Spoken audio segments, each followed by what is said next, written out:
God bless you, everybody. So this is a short story. Every now and then, God will give me a prophetic word through a short story, and it's like a parable. You know how Jesus had parables, and he would talk about stuff in order to let his people know about current events or what was going on, without letting the people that weren't of his know what was going on.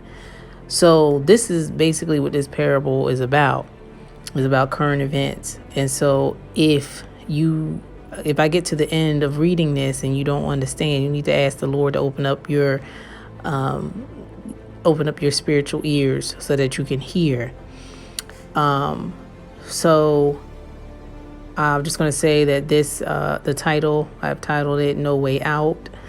And it is written by me, but it is given to me by God.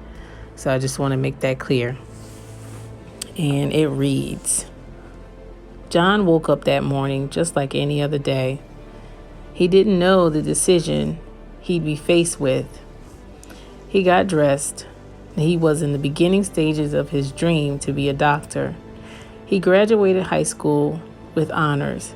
He received a scholarship tuition, and he'd become the pride of the neighborhood. He lived alone off campus in an area where most would be afraid to venture, but he grew up there and he felt he had nothing to fear. He had become used to the tragic scenery. The mind has a funny way of normalizing dysfunctional situations if they happen on a day-to-day basis, he thought to himself. John cared deeply for his neighborhood, the people that lived there. But growing up in the local high school, he was known for his brains and his love for God. People didn't generally approach him for drugs or sex or any other thing that was not like God. Everyone knew that John didn't get down like that. John walked out of the apartment that day. When he opened the door, he was happy to have the winter coat his aunt had sent him. He put the hood on and began to walk to his morning job. He had not gotten 2 minutes into his 40-minute walk/bus commute before he heard the words, "Yo, straight lace."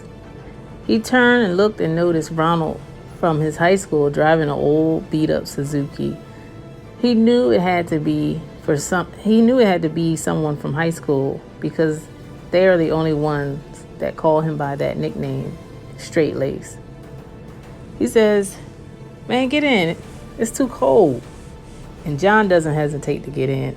As he sits down in the passenger seat, he can feel the life flow back into his toes from the heat flowing out of the vents on the floor. They catch up on old times as Ronald drives to the destination. John thanks Ronald and apologizes for not having any cash on him. Ronald says it's no problem. Ronald sees the college bookstore in the distance, but he pulls up to a vacant building just before it. And John thought, whatever, it's a lot closer than where the bus would drop him.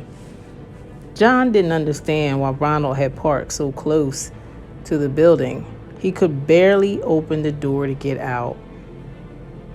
He was about to thank Ronald again when Ronald reached over and placed a package in his pant leg pocket. John looked puzzled. Before he could ask Ronald said, "It's part of Cream's initiation for a higher rank. You have to sell this. If you don't sell it, you'll be murdered by the end of the week, maybe even your family." John said, "If I do sell it, I run the risk of getting caught and going to prison, losing my scholarship, my dreams. Why me? Why'd you pick me? Just because you saw me walking out of some coincidence?" He looked at John and said, "It's no coincidence. In order to rise in status, we look for those who say they follow God. We have no respect for you, and don't think about calling the police. We have connection." John wondered why he had not noticed the hate in Ronald's eyes before on the car ride up. John stood there between the car and the building. It was such a tight space. All he could do was face the gray brick wall. This side of the building had no windows. It's funny how 1 second passes by and a million thoughts go through your mind.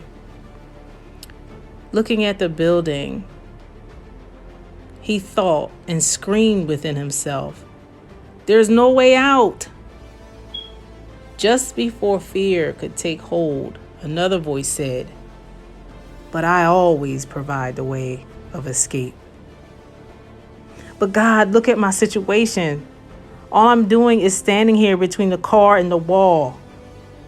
"John, that's all you have to do is stand. That's all I've asked you to do, is to stand. Stand in faith. Stand in your principles. Stand and see my faithfulness, my power, my deliverance, my provision, my guidance. Stand." 5 seconds had passed for a week's worth of wisdom that was imparted into his veins. John turned from the wall, threw the package back into the car, and began to walk, just as he always did, to work.